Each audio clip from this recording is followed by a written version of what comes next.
오는 27일부터 시작되는 2차 북미 정상회담을 앞두고 북한과 미국의 실무 협상이 시작됐죠.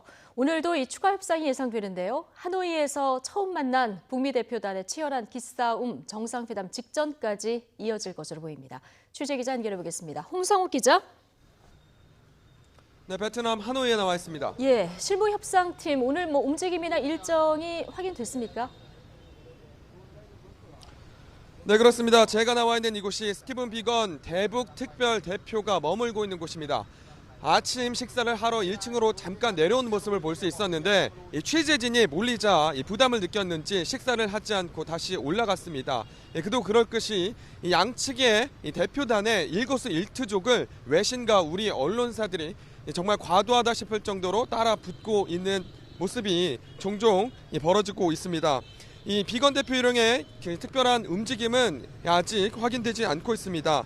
양측은 어제 4시간 동안 첫 실무 접촉을 벌였는데요.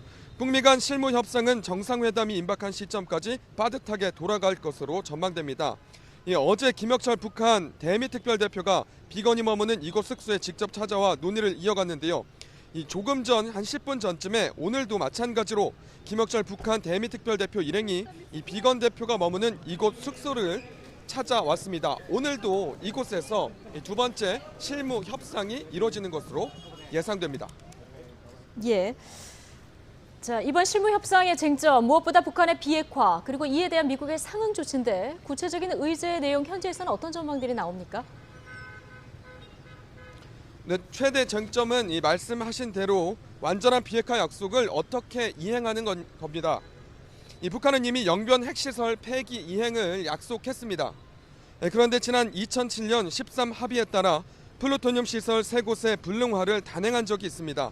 이 때문에 미국으로서는 북한이 아직 공식적으로 인정한 적이 없는 우라늄 농축 시설에 대한 비핵화 조치 내용을 합의문에 넣고 이에 대한 상응 조치로 평양 워싱턴 간 연락사무소 설치를 제시하고 있는 것으로 알려졌습니다. 하지만 이미 비핵화 조치를 충분히 해왔고 당연히 경제적 제재를 풀어야 한다는 의견을 굽히지 않고 있는 북한으로서는 수용 가능성이 크지 않다는 것이 대체적인 관측입니다. 트럼프 미국 대통령은 최근 북한의 비핵화가 목표지만 핵실험이 없는 한 특별히 서두를 것이 없고 비핵화 시간표 역시 없다고 말했습니다. 이를 두고 완전한 비핵화에서 핵 동결 등으로 목표를 낮추는 것 아니냐는 해석이 나왔는데요. 이번 협상에서 핵 개발 활동을 멈추는 동결에 초점을 맞춘 뒤 이후 비핵화 협상을 계속 이어갈 가능성이 제기됩니다. 단기간 경제 성과를 내려는 북한에 맞서 장기전을 시사하며 막판까지 비핵화를 압박하고 있다는 평가도 나오고 있습니다. 지금까지 베트남 하노이에서 YTN 홍성욱입니다.